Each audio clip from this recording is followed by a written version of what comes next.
একটা ভাইয়ের কাছে একটা G8 সেল করছিলাম। সো কিছুদিন পর ভাই এসে বলল, ভাই আমার 256 জিবি NVMe হয় না, আমার একটা 512 জিবি NVMe লাগিয়ে দেন। সো দেখতে পাচ্ছেন এই ভাইয়ের ল্যাপটপটা এখন আমি খুলে 512 জিবি একটা NVMe লাগিয়ে দেবো। সেজন্য দেখতে পাচ্ছেন আমি ল্যাপটপটির সুন্দরভাবে নাটগুলো খুলে নিয়েছি। এখন জাস্ট দুই পাশে ক্লিপটা টান দিয়ে তারপরে হালকা করে উপরের পার্টটাকে উঠিয়ে ফেলবো। সো দেখতে পাচ্ছেন কত ইজিলি ল্যাপটপটাকে খুলে ফেললাম। এখন আমরা জাস্ট NVMe নাটটা খুলে এই NVMeটা খুলে 512 জিবি একটা NVMe লাগিয়ে দিব। সো এই যে বাম পাশে দেখতে পাচ্ছেন একটি NVMe। সো এটার নাটটা আমি আগে খুলে নিব।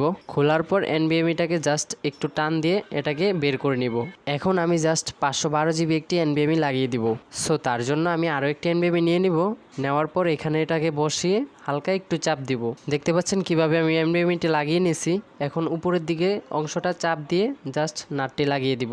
সো খুব ইজিভাবে আমি একটি NVMe লাগিয়ে নিয়েছি।